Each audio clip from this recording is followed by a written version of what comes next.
So in this video, we're going to talk about 2 styles of leadership that do not work. And if you're part of one of those leadership styles, then you might want to reconsider it and how that might be hindering your team and culture and growth, as a matter of fact. So let's get right on to discussing those 2 types of leadership and how you want to avoid them.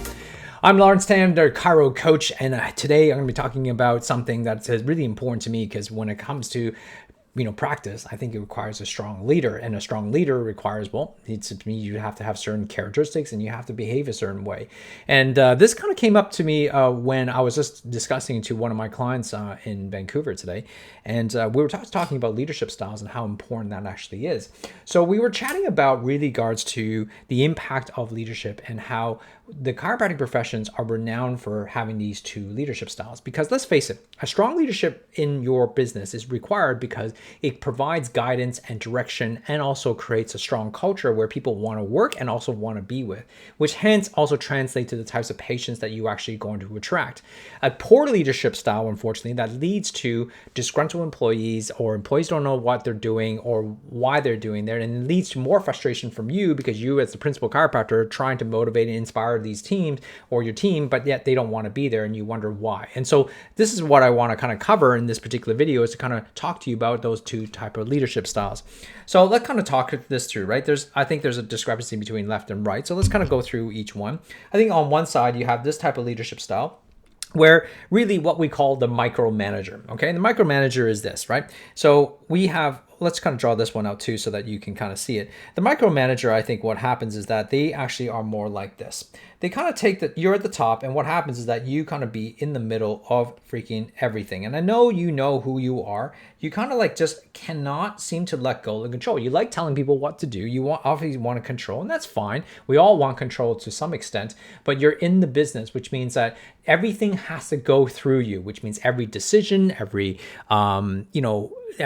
procedure, every system has to go through you, which means that they have to ask for your permission to buy X or have to decide on this patient, what to do with it. And all of a sudden, like, you're just basically in the middle of every little decision that you have. Now, the problem, of course, that it being a micromanager, it's helpful. Why is that beneficial? Well, you know exactly what's going on, which means that is super helpful, because I think it's really important to know exactly what's going on in your practice. But the downside of this type of thinking is that unfortunately, when you're a micromanager, you are your worst enemy, because you are literally the bottleneck in your business, because you're not growing because no one's allowed to do anything without your permission or your overseeing thoughts or opinions. So of course, I'm exaggerating here, but that's the extreme of it. But obviously, we all have some variations of that. So you can see the pros and cons of why you would want to do it, but also the disadvantage of doing that. So kind of let's talk about the other side. The other extreme, of course, is that you have visionary chiropractors or visionary business leaders who really were just going, you know what, I'm so excited. They're always constantly looking for new things. They're always trying to pursue new opportunities and new projects, and things are all constantly either in the practice or outside the practice, but they want to kind of leave their team to their own devices. So how they do that is they kind of do this instead, right? So what they do is they kind of go, you know what, the team's got it. They got it under control. I don't need to worry about that. I don't need to oversee them at all. They'll just do their own thing. Now, of course, that's not necessarily, the pros of that, right? Is that, of course, that's a good thing, and when it comes to allowing the team to be doing what they need to do, and you get to focus. But this gap, what it does, though, unfortunately, is it creates a problem that has one fundamental assumption flaw. The fundamental assumption flaw is that you have to actually chosen the right team, which means you have to hire well, and you actually have to create a good team before you've done that. And most people, in my estimation, don't do that very well. And so what ends up happening is that you sort of create this problem of a lack of accountability, right? And that's the issue here. Accountability. You know what I'm trying to say here. Let me just switch pens here to make it a bit easier. And that is the problem when it comes to this area here, is when there's a lack of accountability. No one's in control. No one knows exactly what they're doing because you haven't actually given them any direction of what they should be doing. You're already on to your next project. The other side of here, the micromanager, unfortunately, that is the lack of trust. And that's the problem, right? Because the micromanager here is that you don't trust your team, and the team never feels like they can actually do anything without your permission, Well, of course, is there a better way? Well, yeah, there is. I believe that there is a better way. It's a blend of both.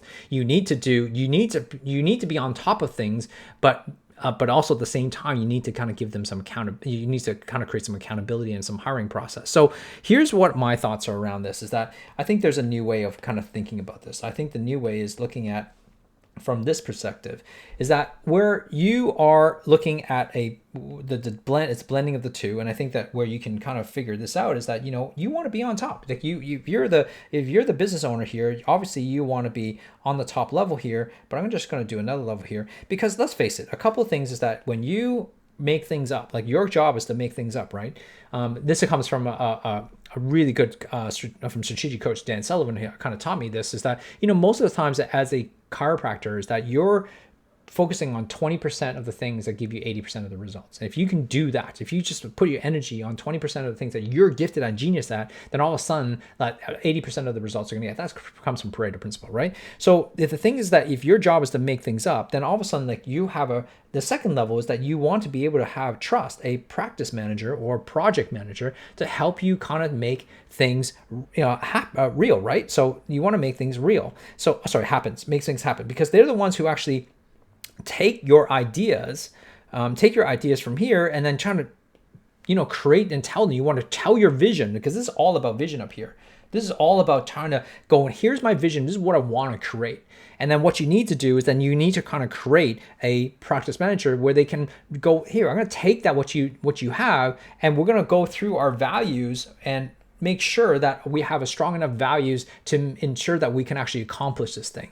So really what this does is that the vision kind of creates a mission where you want to accomplish. The values kind of create a code, and then all of a sudden you have a team, right? And the team is what you rely on to make things real. And this is what it turns into a dream, into a reality. And this is how you can play this out, is that you need to have a pulse. You can't be separated from the rest of the team. You have to be part of the team. You can oversee something by knowing and feeling the pulse of what's going on, but you don't need to you don't need to be there for every decision making. Because if you are there for every decision making, then all of a sudden your team doesn't have the ability to have that accountability or trust that they feel the trust in you that they can make the right decisions. And oftentimes we don't give enough power, in a sense, to our team to make the right decisions. So which means everything got to rely on us, which is what the micromanager problem is. So it's a blend of both worlds that needs to happen here. And then what happens is that in order to create that, in this assumption, is that you have to have a team. And the team, have to have the team culture, which means you have to hire right. And how you hire right is knowing what your visions are, knowing what your core values of your business is, and then creating a right vibe that your team vibrates at. And this is where, what we kind of talk about here is culture.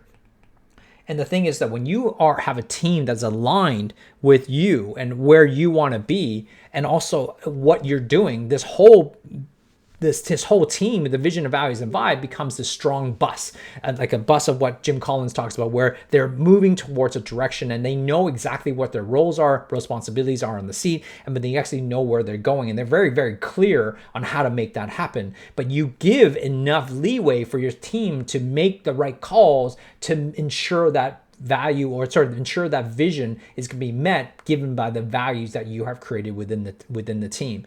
If you are a micromanager, you can't do that. You don't do that at all, because you're always constantly telling them what to do. So more of a telling. And then where you're the other side of things, where you're a massive visionary and jumping onto the next thing, no one knows exactly what you want, because you haven't actually sat down with someone to actually go, this is what we're looking for. And hence the blend of those two is super important when it comes to leadership. As a right leader, what you need to do is figure out how to create this perfect blend of sharing the vision, having the values, and creating the vibe.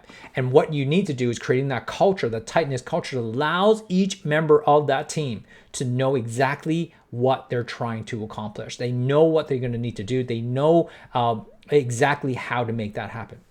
And then the assumption, of course, to build this team is that requires you being very clear on where you're going. If you don't have a vision of what you're trying to build or create or where you're going, how is the team ever going to want that? Or how does every team want to know what you want? If you don't have the right setup, and which means having the right practice manager or project manager or a team to kind of make that happen, then you're doing it all yourself. That's why you may be tired. If you don't actually have a team culture where everybody wants to be part of the vision that you actually have, then you just basically have a workplace that for people to have a job. I don't know about you, but I didn't sign up for that when it comes to business. I want to sign up for businesses that I have a mission that I want to kind of create, and I want to have a team to help me go and create that. We want to work together. That's what a team is, not just a workplace so that they actually get a paycheck.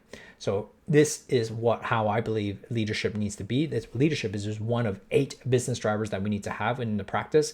I mean, maybe in another video, we'll talk about what the other 7 are, but leadership is one of the most important drivers when it comes to business, because it goes across all the other ones, all the other business drivers, to help you make your business successful. If you want to learn what those 8 business drivers are, if you want to see what kind of leader you are, or where you want to become a better leader, well, maybe join Nitro is what you need to do. And this is what we kind of do here. That's what I do with my coaching clients. And we don't have a lot of spots left for Nitro because we're going to keep it tight. And this is the goal. What we're trying to do is help you become more profitable so that you can take that profit to drive your mission, and also, more importantly, in the future, become a freedom practice. So if you want, you can kind of check out Nitro, joinnitro.com, and I hope that you'll love to kind of join us in our group of team to help you get to profit practice. It's all well and good to have a successful practice, but in the grand scheme of things, I want to make an impact. The biggest thing that it's enabled me to do is to develop better relationships with people. The reason I joined was because I was feeling a bit isolated in practice. Now I feel like I have a tribe. Florence definitely provides a really good insight from outside of my square. You really start to find your true identity. When you're part of a group that supports you, which is what I feel Nitro does, you get some quality results. I was caught up in the hustle side of chiropractic, so now having that freedom, still being just as busy and even more successful. I think that we all elevate and rise together. It really allows me to face my own fears and blockages.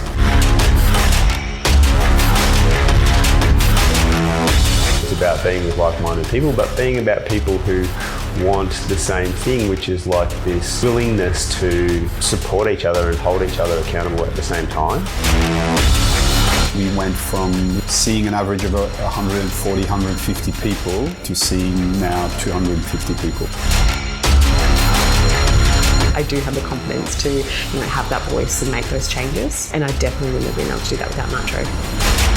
It's not trying to create me to be something else. It's trying to create me to be the best version of me.